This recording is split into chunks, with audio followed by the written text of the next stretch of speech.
Welcome to Kings of Kimuras, your one-stop podcast for everything from mats to the stars. Join us as we dive into the heart of Brazilian Jiu-Jitsu, explore the thrills of MMA, and groove to the beats of music.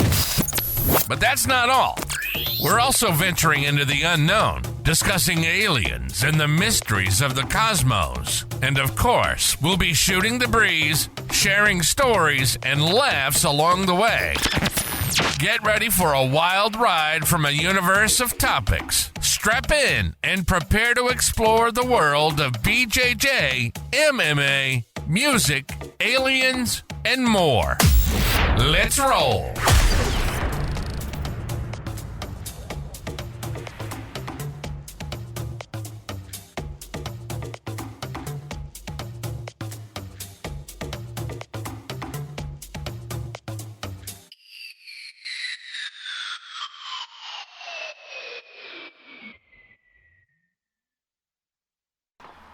Hi guys, welcome to another Kings of Kimuras podcast. I'm one of your hosts, Tony Trammell, also known as Uncle Tony on Instagram. I want to say thank you guys for helping us out by watching and listening and liking. But if you haven't already, make sure you like and subscribe to our podcast so that we can reach as many people as possible, because at the end of the day, that's what we're trying to do here. Thank you guys, and we really appreciate it. All right, guys, welcome to the Kings of Kimura podcast. This is episode 6B. We were actually just talking about this on the first part, how difficult it is to do a podcast. There's so many like little working parts. And while I'm sitting here talking about it, I look down and the microphone's not recording. I don't know when it happened, because I did a sound check and everything was working well. Maybe when I set the headphones down, it like hit the button or something. But here we are. We got it going. You know, I think we really need to get an office where everything's set up and not touch. You know, that's the biggest difficulty, is the tear down and put up, because there's so many little things. And then as we go deeper into this, you know, we'll have more cameras and more electronics, and you know, we just need a place where it sets up for sure. Makes the process so much easier when you have it all set up, for sure. Yeah. So if there's anybody out there that has a office space with like potential room for studio, hit us up. We'll make you a sponsor of the podcast. Yeah. Well, before we were so rudely interrupted by the microphone, we were talking about the IBJJF Nogi Grand Prix, the Absolute. We were kind of talking about first round matchups, who has the hardest first round matchup, and in my opinion, Heisam has probably the toughest first-round matchup, because it's against Kainan Duarte, who is obviously a multiple-time world champion, multiple-time ADCC champion. So when the guy shows up in his best form, he's extremely hard to beat. Yeah, he's one of those guys that consistently brings it. You know, I've seen a couple of times he's like not been in it mentally, you know, but it was always like against somebody that was way better than him, and maybe he was already beat before he even got to the mat. Yeah, I think in the Marigali match, I don't think he really expected Marigali to come out with the hand fighting and just the general strategy to beat Kainan. I think for the most part is to try to catch him with a submission early, because the longer the match goes, the more it goes in his favor. But Marigali was able to, with hand fighting, with good counter wrestling, even some good guard play. I know he got taken down early in that match, but he worked his guard, got back up to his feet, and then was right away back on the hand fight. So I think if you're not going to try to sub him early, you have to try to beat him at his own game, which is to try to get you extremely tired, shut down all these positions that your opponent's trying to work. So, yeah. Who do you think has the, let's say, the easiest route? I know there's like no easy guys in this, but I'm saying like the easiest route to win the whole thing. Yeah, I think maybe Kainan. I think this is kind of set up to be. I don't know how the brackets are set, like who's on what side, but I definitely like Kainan's chances of winning this Grand Prix. Dante and El Monstro's another really good first round matchup. I think those guys are gonna have a banger match. Yeah, I mean, I hope that there's actually some jiu-jitsu though. You know, like For sure. I'll be honest, like El Monstro is kind of known as a guy that just counter wrestles. You know, like he has some exciting matches for sure, but if a guy is like equally as good as him, it kind of negates everything. Yeah, You for know? sure. And I'm not the biggest fan. It's not that I don't like him. It's just if I had to like my choice between watching him and watching somebody that goes for the finish a lot more, I'm gonna go watch the guy that finishes more. Yeah, absolutely. That's the point of jiu-jitsu, right? It's like I've seen some clips of Danaher talking about it. He goes, wrestling and jiu-jitsu is a means to an end. So if we're spending a bunch of time and energy wrestling and not getting any closer to a submission, then like what's the point, right? Yeah. How many old school ADCC matches you see guys who are like heavy in their wrestling base just like either one, not engage at all, or pick and choose when they want to engage and then just immediately exit when there's any kind of threat at all. And it's like, dude, that's just a recipe for a boring match, you know? Like, if you're in the gym and you're only working what you're good at, which from some of these guys is wrestling, if you're only working that, then the other aspects of your game are not going to grow with it, and you're just not going to be a well-rounded athlete. And I think that's what all jiu-jitsu guys should strive to be.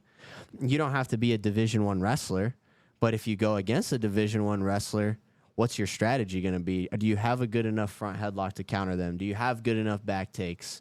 If the guy does get you down, are you able to not be held down? Things like that are where you can beat somebody who's significantly better than you in one skill set, because jiu-jitsu is everything, right? Like, you shoot a takedown on me, I get you in a front headlock. In wrestling, I hold you there for a few seconds, then we reset back on the feet. Well, there's none of that in jiu-jitsu. There's no stalemate, and then we reset back on the feet. We're going to keep going from here. I think, honestly, let's say somebody's a way better wrestler than you, there's two strategies that I would, actually maybe three. You know, you could always pull guard. But if we're thinking like you're going to stay on the feet, you could either shoot like a bad shot to force him to engage with you, or you could wait for them to shoot and then counter off of that. You know, I think like that's a solid strategy, because let's say somebody does go for the front headlock, you know, they're a wrestler, they go for that. There's ways to counter that, and now you're actually in closer to, you know, scoring a position or submission position than you would be without those. Yeah, you know? Absolutely. And most jiu-jitsu guys, you know, myself included, I don't have the best wrestling.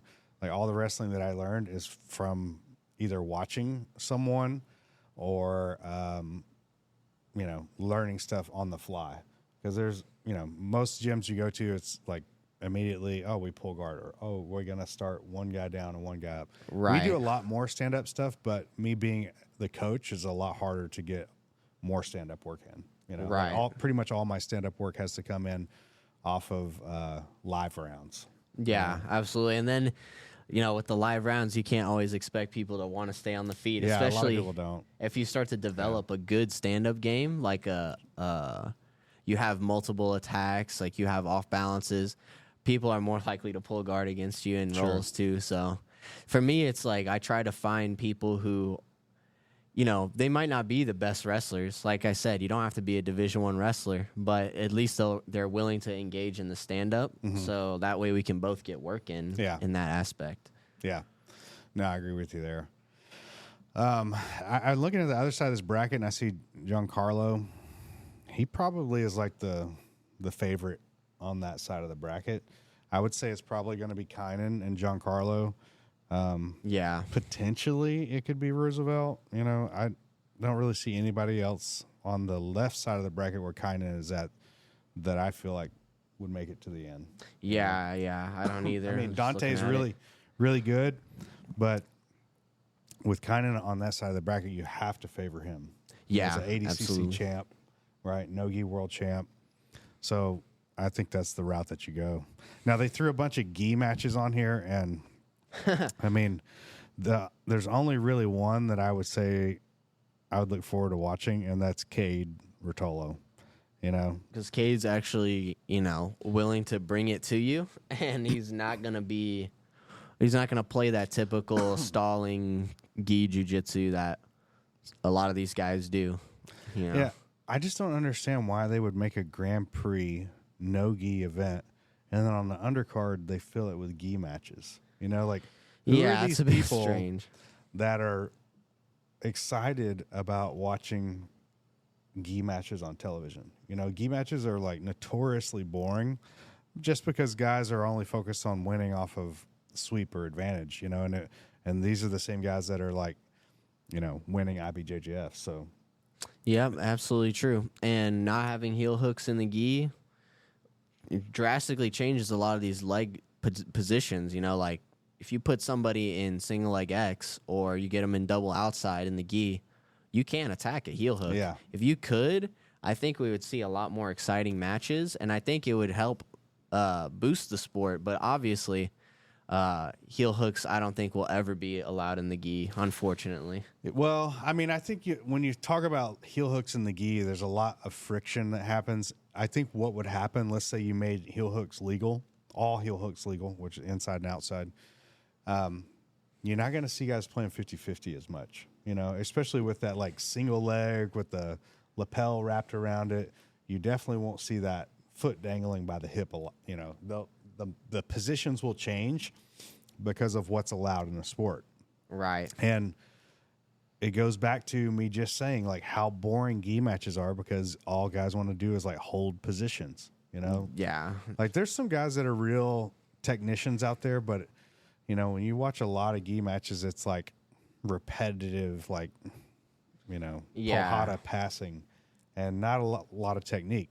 And, they have grips, but it's like a lot of jump passing, misdirection, pressure, where I feel like passing in no-gi has to be way more technical because you can make a mistake and all of a sudden you're inside of a leg entanglement or you have your back taken. Right. Additions of like the false reap, all these different leg entries in no-gi that really you can't fully take advantage of in the gi are, gi versus no-gi.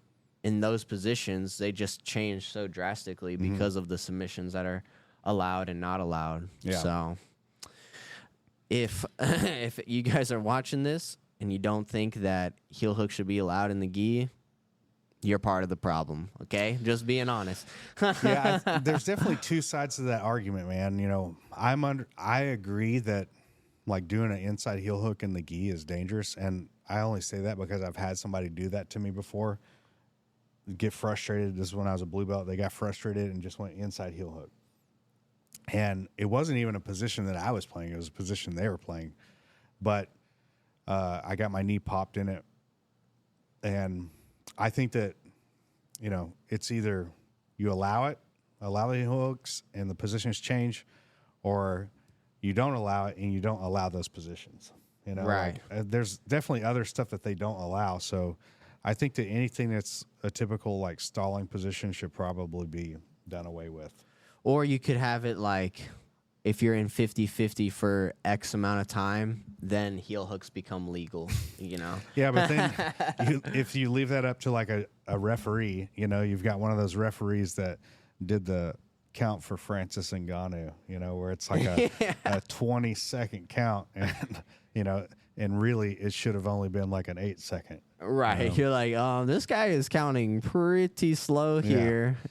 That is true. Yeah. I mean, the more I feel like you allow the refs power, the more they have influence on the match. And I don't agree with that at all. Like the referee should be there to make sure that the competitors stay safe and like don't get hurt. Yeah. Right. Like make sure when a guy taps, the second that guy taps, you're breaking this up. Like you're making it an effort to break up the position.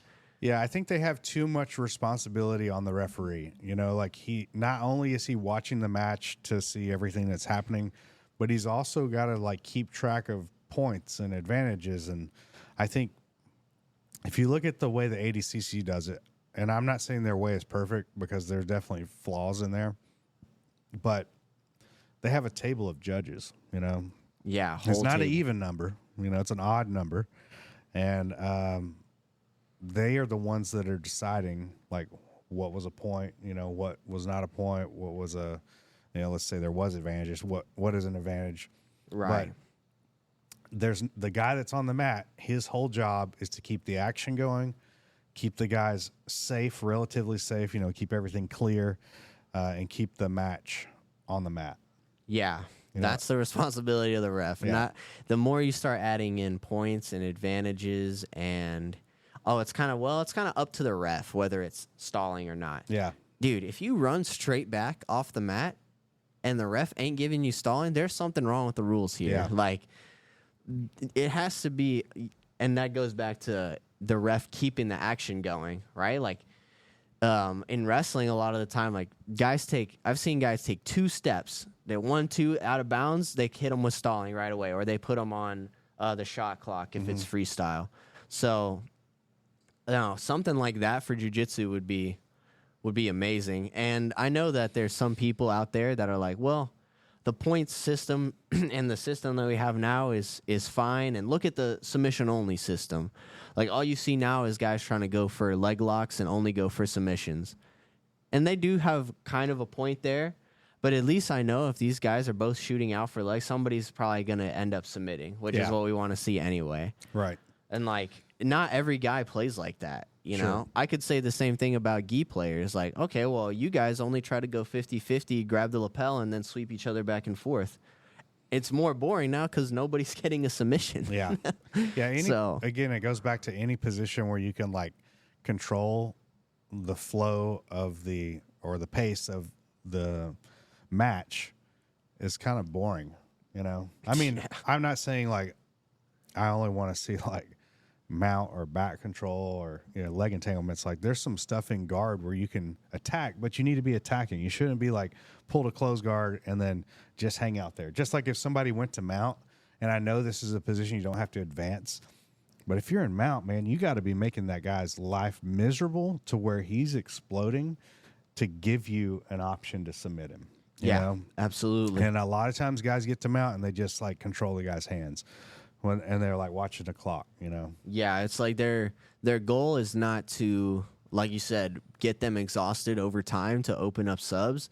It's to hold that position and make sure that this guy doesn't get to a position where they could potentially score points, like back to a guard. Yeah. So their whole goal is to just not give up points, and this makes the match extremely boring. Yeah, I was coaching somebody in that Jiu-Jitsu World League a couple weeks ago where they train here, but they're not a student, and we have a few people like that. And I see that they're competing, so I'm like, oh, let me go over here and coach. Well, I'm listening to their coach, and their coach is telling them to stall the position. He's not saying stall, but he's like, hold this position. Don't go for a submission. I look at the score, and it's, like 20-0 or something, and there's 2 or 3 minutes left. Hold the what are you talking about? Are you literally going to hold this position for 3 minutes? Like, this guy has been abused already enough. Let's go ahead and end this. And so I go, hey, do this. Got him in a mounted triangle, and then hit that slot machine armbar. And it was over, like 20, 30 seconds after I came over there. But the other coach the entire time is yelling, like, don't do this, stay there. And I'm like, man, the whole point, especially in a small event, is to, like, do new things, not just, like, what's the point of winning? Are you really going to look back on that and, like, let's say you got a wall of medals. You're like, man, every one of those medals, I held every guy all the way to the finish of the match. By one advantage. Or would you rather, I got a handful of gold medals, and every one of them I tried to go out there and, like, tap the guy. I think that is the better way to train and approach martial arts, because you want to approach life like that. You don't want to, life shouldn't be about, like, playing everything safe. Yeah, absolutely. Just like jiu-jitsu shouldn't be. It should be trying to have the most fun, trying to do the best you can, and challenge yourself. And that's, in my opinion, like, what martial arts should be. And you can equate that to your life too, 100%. 100. That's a great point. And, like, it's very difficult to fake it when you're on the mat. Like, your real personality is going to start to come out when you start to feel that fatigue, when you start to breathe heavy, that's when, you know, like people say, you figure out what you're made of in those situations, you know, and you see a lot of guys, you know, they're okay with just winning by an advantage or winning by 2 points.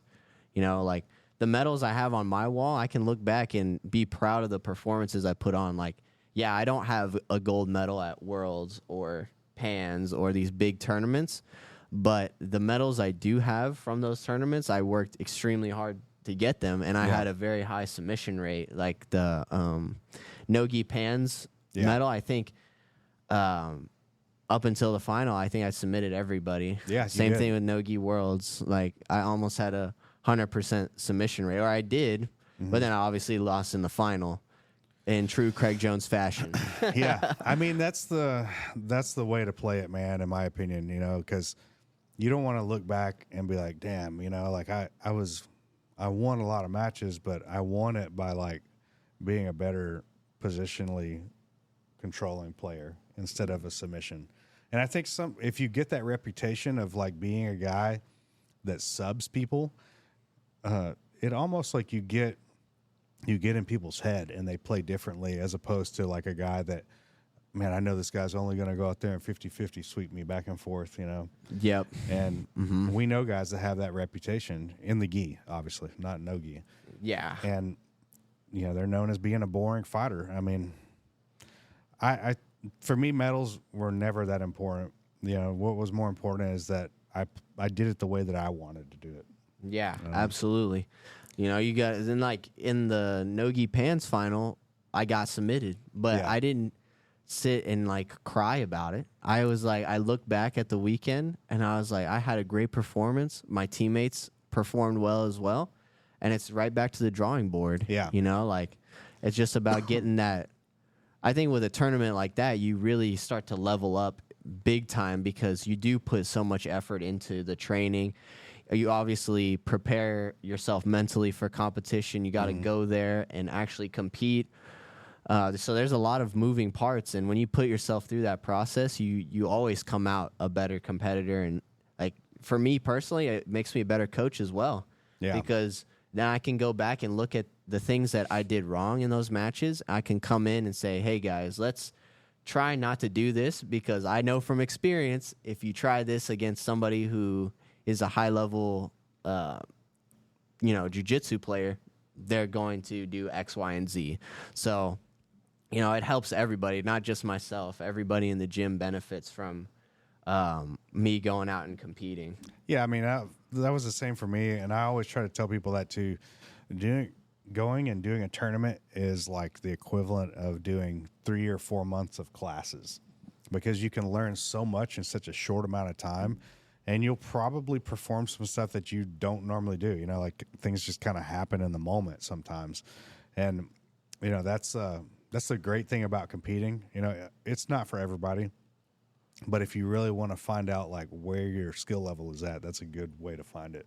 Oh, yeah. That's, like, the best way to find out where you're actually at, for sure. And, like, I know for us, we had some people, it was their first tournament, and, you know, maybe they didn't do as well as they expected to do. And with people like that, it's, all right, either they're not going to be as consistent as they were and start to fall off till eventually they just stop showing up, or they're going to show up more and work harder. And, you know, like I said, you kind of figure out what you're made of in those moments. And, you know, people are very ego driven. So when they lose something that they really put a lot of time and effort into, it's a little damaging to the ego. And so then you have to make a conscious decision. All right, am I going to let this just like put me in a hole and I'm not going to train consistently anymore? Or am I going to go in there? Am I go back even the next day sometimes and work even harder to try and get what I want. Yeah. To try and achieve those goals. For sure. Yeah. Let's take a quick break and we'll be right back. So thanks for listening to our podcast today. We really appreciate you guys. It makes all the difference to us to know that we have some listeners out there. And remember, share this with as many people as you can. Hope you guys like it, and make sure you comment below. Let us know in the YouTube comments what you guys want to hear us talk about on the next podcast. Thanks. You know, we were just talking about people that were like competing for the first time and stuff, and like really finding out how difficult it is to compete. And then, you know, it kind of leads into this thing that I heard online where Jason House, who's like an MMA coach, was talking about how he would take a guy that has more talent, is a harder worker than somebody that has talent. Because the guys that have the talent, you know, they definitely like will go a long way, but typically they're like an individual player. You know, they're not a team guy. And when you're as a coach and you're trying to build something bigger, you know, you want those people that are willing to work hard, that maybe aren't as good in the beginning, but will like put the work in to become better, you know, and that's the type of atmosphere that you want to build as a coach, I feel like. Absolutely. The hardest workers, if the guys with talent are slacking, those hard workers are going to catch them eventually. Mm-hmm. You know, like, I know especially in wrestling, I saw a lot of the time, guys who were just hard workers, super diligent. They were at every practice. They were not cutting it short on the runs. Like, they were doing everything right. And maybe at first they weren't beating the talented kids, but if the talented kids started to cut corners and shortcut, those hard workers start to close that gap extremely quick. And I really think only a very small percentage of really talented people put in the level of hard work that somebody without talent is putting in, you know? Yeah. Oh, yeah. I feel like talented people sometimes will cut those corners, you know. They won't challenge themselves as much, you know. They're not willing to like be uncomfortable, really, you know. Like they'll do a lot, but when it comes down to like doing it all and doing it correctly, you know, sometimes it's like it's easier to cut those corners, you know. And we've seen that a lot, man. We've had a lot of those guys come through here, and not just here; they're all over the place, you know. And I think the key to being a good athlete is be willing to like listen to outside people. And I think that what makes this gym different from a lot of other gyms is that me as a head coach, I'm willing to learn. Like, not only do I watch instructionals continuously, but I will learn from somebody on the mat. You know, I'm a continual student. Whereas I feel like a lot of modern coaches, or not, I should say modern coaches, a lot of coaches in martial arts are kind of like set in one way. Like, you know, they'll learn new stuff, but they're selective on where they learn it from. Right. Yeah. And like, as a coach, you want to obviously continue to learn as you grow into being a coach, because as you get settled, it's now not just about you anymore. Then it's about the rest of the team. Mm-hmm. So maybe you could get away with that as a competitor. You know, like we see a lot of guys who specialize in one area. Mm-hmm. But especially when you take more of a coaching responsibility, everybody's going to have their own different style. You know, I really pride myself in my ability when somebody comes up and asks me a question about a position, doesn't matter where it's from, standing, playing guard, passing guard, they can ask me these questions and I'll have a definitive answer for them, or at least an answer that I believe will work against high-level opponents and also low-level opponents equally. So yeah, I think that's a part of, you know, being a good martial artist, man, is you don't necessarily have to know every technique and position, but if somebody shows you, you can say, oh, well, if you do that, they'll probably do this, and then you should do this to counter that. Yeah. You know? And there's a lot of coaches out there that are really good at that, but they're also like, I think my biggest point is like they don't learn, you know, like absolutely they're going to like, yeah, this is what you would do there, but they won't take an idea from somebody else, you know, that's from outside their circle.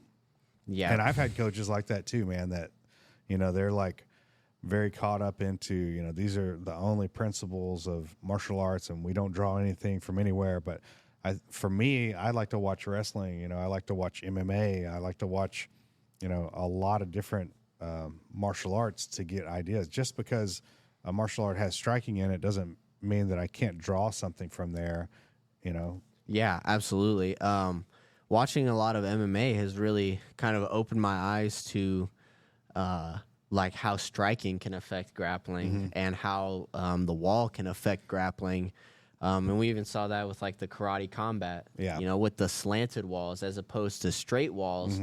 How can these positions change, you know, because Craig and Phil Rowe had a match, and Craig kind of just got the body lock, forced him to that slanted wall, and because it's slanted, Phil couldn't do those normal defenses that he could get away with a straight wall, and then Craig threw up that flying triangle because of the angle that the slanted wall provides.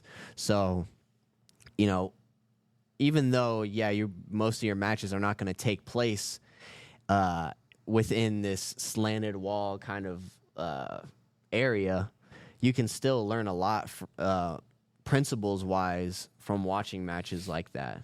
Yeah, it was pretty neat to see something like that. You know, if you guys have never done any type of wall wrestling or wall grappling, it's completely different than grappling in an open area. Because if a guy is really good and he can pin you in the corner of a wall, really hard to get back up. I mean, and you don't want to stay. It's not like you're playing guard with your head pinned up against the wall. That's a tough position to be in. And, you know, 99% of the time, I would say you need to get back up to your feet. But somebody that knows how to keep you in that position and pull your hips out from underneath you, man, it's so hard, you know. And I could only imagine like that pit, because now you're not able to use your back against the outside wall as a frame to stand back up. Right, because you're at such a bad position to try to walk because you're slanted like that. So you really don't have much, as opposed to when it's straight, you can build straight up, obviously. Yeah. But since it's slanted, you can't really do any of that. Yeah. I think even Joao Miao got a heel hook off of the wall. Yeah, right? The guy couldn't spin out or anything. Right, because he's in a position where, you know, when you're trying to turn out of these leg entanglements, you want to start to build this, like where you go low and high, where you're like changing levels as you spin. But because of the wall, you just spin and you're constantly like up in the air, pretty much, you know, if the wall wasn't there. And that made the heel hook seem like a lot easier. Yeah, there's an interesting event. You know, I'd like to see more stuff or more events like that. But for sure. Like, did they use that pit the first time that they had a karate combat? Yeah, they used the pit. I think the first one was with the Wagner and Luke Griffith match. Oh, that's right. Yeah. Yeah, and that was a very surprising result. I didn't think that Wagner would go out and kind of like dog him like he did. I mean, he kind of does that to everybody, like that aggressive style. But you think the size difference there would have like played a bigger role in, you know, Luke potentially winning that match. I mean, I guess you got to think too, right? Wagner trains with a lot of bigger guys like Cyborg and Roosevelt, all those guys that fight sports. He's trained with bigger guys his whole career, you know. Yeah. And he's honestly made a career out of just being just a dog. Yeah. You know? He's just gonna get in there and try to dog you. And like the match he had with Isaac Michel, they both tried to just dog each other, and it was a really exciting back and forth match. A lot of standing exchanges, a lot of exciting wrestling. You know, like if I wanted to show somebody wrestling or stand up for grappling, I would show them that match, because it was an awesome match to watch, especially live. Yeah, watching it live was just like crazy. nonstop, right, for the entire time. So yeah, it's crazy, man. Just one of those like matches that I probably need to go back and watch, because it's hard to catch everything that happened in that. Yeah, absolutely. Yeah, so let's talk about some, like, what do you think it is more important on, let's say you had somebody that had won a major title or multiple major titles at every color belt and didn't win anything at black belt, or they win a couple of majors at black belt. You know, me personally, like, as somebody that is now a black belt and I competed in a lot of those, it's a lot easier to win in a lot of the color belts. You know, it's difficult. Yeah. I'm not saying it's easy by any means. It's very hard. But compared to black belt, Oh yeah. you know, Oh yeah. because it's the difference between professional and amateur, in my opinion. Because when you get to black belt, there's guys that have been black belt longer than you. You know, it's not like you turn to a purple belt and like everybody's purple belts for 2 years or something, like 3 years or something. Yeah, it's everybody's well within like a range of years trained, you know. Like you get some outliers in there, like with kids who have gone up through the kids belts and stuff. But for the most part, you're competing against people who have been training relatively the same amount of period of time. Yeah. But once you get to black belt, like you said, there's guys who have been black belts longer than you've been training jiu-jitsu. So it's you know, it doesn't happen, I would say, maybe extremely often unless you're a masters competitor. Like at the adult level, you're seeing a lot of like the younger guys coming up and taking out the guys who are a little bit older. Sure. But that does not mean by any means that the older guys can't go out there and, you know, show the young guns what's up. I mean, look at Megaton. You know, Yeah. what has he got, like Master 5 or something, Master 6, and he still does adult. Yeah, still. And wins. He's got a, he's got a red and black belt now. Yeah. You know, that's how long that guy's been a black belt. Yeah. So, At and least he's the still 7th going out degree. there. You know, Yeah, and he's partying all night. You know, like that's another thing that, like, not only is he going out there and like destroying world-class black belts, but he's doing it on like minimal amount of sleep and a hangover. Yeah, I'm sure it's been like that his whole career. He's used to it at this point. Yeah. He's just going to go out and do what he does. Yeah, I mean, that's the type of guys that, you know, jiu-jitsu really brings, I guess. You know, there's a lot of like, I heard it recently, somebody talking about how like jiu-jitsu is filled with lunatics. You know? Yeah. More than Filled any other with martial psychos. arts. Like how many guys that own gyms are or shouldn't be around people or, you know, operating a business, you know, like they operate it more of like a cult, you know. Oh, yeah. Oh, yeah. It's a That's where it gets huge strange. problem in jiu-jitsu, too, right? It's Yeah. like, and you see that a little bit with wrestling. You know, like we saw it, well, in wrestling, like I didn't see it personally. Obviously, I wasn't born yet, but like the late 80s, early 90s with the Foxcatcher team. Oh, yeah. That's really the only instance I can think of like wrestling being kind of culty, because wrestling, it's so cutthroat in the United States that like by the time you're 30, you're probably already well on your way out. Yeah. You know, in terms of being a competitor. So, yeah, I didn't really see that much cultiness in wrestling, but man, in jiu-jitsu, it seems like, you know, if you take all the gyms like within Texas and you look at, okay, which ones are kind of like more culty, there's going to be a lot of them. Yeah. And usually it's the ones that you're like, man, I've never heard of this school before. Like, where is that at? Those are probably the ones that are the most culty because they don't go out and compete. You know, they don't do any cross training. So it's like, well, what's happening over there? They don't allow anybody in the gym. Yeah, You know, yeah, the they coach don't is allow. not training with anybody. You know, we had an incident, not here, but I don't even want to say where it was at, but it was at a gym, and I was going there, and there was a guy online that had a gym in Austin, and it was like some type of catch wrestling, but they did jiu-jitsu too. And well, I'm training at this other gym one day, and this guy walks in, and I'm like, damn, that guy looks familiar. You know, where have I seen him before? And another guy that I knew who was a black belt had brought him in. I don't think he knew anything about like this guy's history. Well, he had like pretended to be a Japanese woman on Facebook to promote his gym, to like get more women to train. He was like messaging ladies and like, hey, you should come train at this gym. You know, like, I really enjoy it there. And That is like, psychopathic. it was nuts, man. And so he came to this gym that I was at, and he brought all these T-shirts. Like he had made a bunch of T-shirts for his gym, and it was like something about women training, but he only was like giving it out to women. And I'm like, man, this is like, where do I know this guy from? And then I started thinking about it, like, oh, that's that guy. And so I told the instructor there, and the guy that brought him was like super defensive of him, but he didn't realize like how creepy this guy was. Well, it blew up online. I mean, it was a huge deal, man. Oh my God. And the guy got outed as this person, and like I don't even know where the guy's at, you know. Hopefully he doesn't have social media, but he was doing this, like running this in Austin. That would have been so funny if he pulled out the T-shirts and it had like the profile picture of that fake woman that he was pretending to be. The guy was wearing a brown belt too, and I think he was trying to get that coach to promote him to black, like become a affiliate and then get promoted by him. Oh, dude, what and a when I terrible trained with idea. the guy, I'm like, man, there's no way this guy is a brown belt. I think I was just maybe a purple or a brown belt at the time. And when I trained with him, I'm like, there's no way this guy is the skill level that he says he is. You know, dude, what a creepy guy, man. And even like Joe Rogan talks about that guy.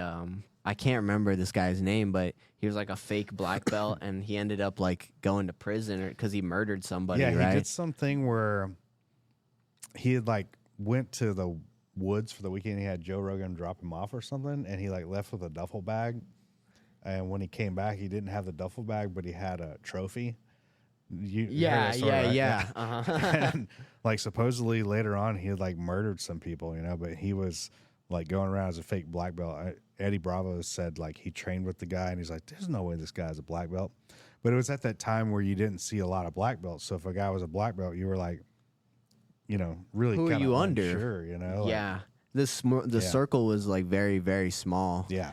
So it's like you had to have been trained with somebody like, you know, this back wall over here, like right here at the start, because there just wasn't that many. Yeah, I mean, I've experienced a few things like that. It's always like some creepy dude, you know, like running a gym, trying to get over on people or like make them call him master, or, you know. Yeah. I'm just not interested in that, man. I don't want to be your master, you know. I don't want to be your guru. Like, just show up, train, get better, you know, be part of the team. Right, because it's like hard.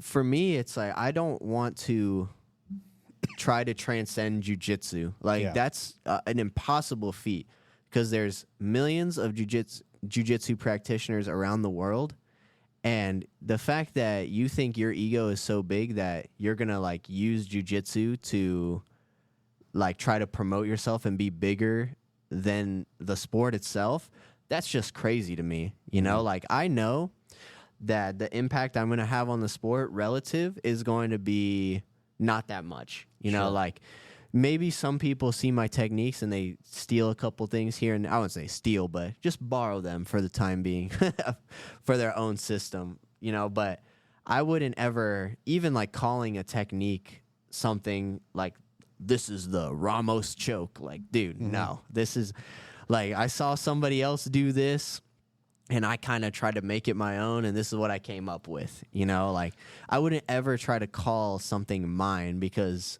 my ego is not that big to where I would try to like transcend jiu-jitsu in that way. Yeah, I mean, maybe you don't change jiu-jitsu or affect jiu-jitsu on like a huge worldwide scale, but you can always affect it in your area, your local area. And honestly, that's one of the more important things about martial arts, is like directly engaging with people that would otherwise not have engaged with you.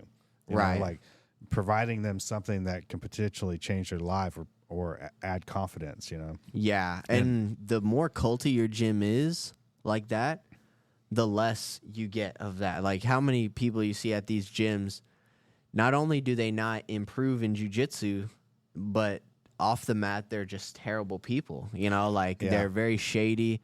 They're very like creepy. You know, there's a ton of different instances, like not from personal experience, but I've read on Reddit, I've seen on Instagram of these people being like, yeah, I went to this gym. The coach didn't allow me to train there because he thought I was too dangerous, blah, blah, blah, blah, blah. And yeah, that's another big red flag, is not allowing other people in because of you want to look out for the safety of your guys. Sure. Anytime I hear that, I go, okay, well, what are your guys doing that would make, let's say, a black belt who's coming in go 100% on them? Because if they're a disciplined, well-trained black belt and they want to just get good training in, they're probably not going to go 100% on your guys right away. Sure. What are your guys doing that is making these black belts go 100% where they're like trying to hurt them? I would be more concerned about a lower belt. Yeah, coming absolutely. in like rolling like an animal, because I've seen those guys before, and not everybody is a fit for every single gym. And again, it goes back to like, I want to see like how do they train, how do they interact with people, and then like make a judgment call on that. Absolutely. And all I ask from a student is that they like work their hardest. Whatever effort I put back into you, put back into me. Like that loyalty is like a two-way street type of thing. Yeah, absolutely. Like if you're loyal, first you got to be loyal to yourself and the process and you trying to get yourself better. Because if you're not in it for that, then it's like, what are you doing? Like I feel like with people like that, there's always an ulterior motive, Sure. Like they come in to train, but they're not really putting in 100% effort.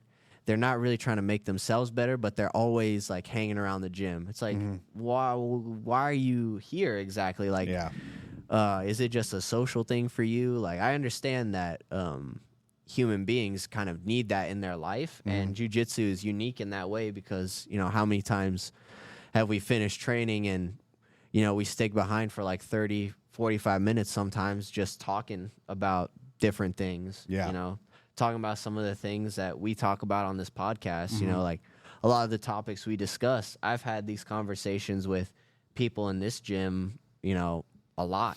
Yeah. So in that aspect, I could see why somebody would stick around, but at the same time, you can't neglect the jiu-jitsu part for the social part. Yeah, that's a huge part of it, and there are some people that only focus on the jiu-jitsu part and don't focus on the social part. And being part of a gym, I think, is more than just like showing up and training and leaving. And I'm not asking you to like, I'm not one of those guys like, no, it's family, Yeah. Like, I'm not Dom Toretto. Yeah. But I do believe in the community part of it, like come in, say hello to people, talk to people, don't just come in and do your own thing. And, those guys exist, and they, quite honestly, like most of the time they end up quitting, because they're not connected. And if you don't have that connection to the people you're training with, you probably don't enjoy training. Yeah, absolutely. And it's not like you said, you don't have to like hang out with them all the time and like be around them 24/7. But at the same time, when everybody does get together, do we all get along? Do we all care about each other? Do we all care about each other's progress and goals? And I feel that way about everybody here. I want to see everybody achieve the things they want to, even though like they don't want to be a high level competitor. Great, man. That's awesome. Like they have other goals in mind that they're trying to achieve on a daily basis. So I'll do the best that I can to help them achieve that.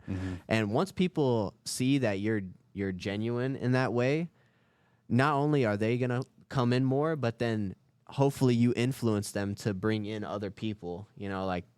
We've had some people who have been training here for like a year and a half, and they start bringing their coworkers or their friends, or they bring their wife, or they let somebody else know and they bring their kids. So it just, like you were saying before with the community aspect of it and making an impact in your local community, that's how you can do it, just by being genuine and genuinely caring about people's progress and goals. Yeah. I mean, that's the key to martial arts, man. It's not just about the learning skills, it's about building better people. Absolutely.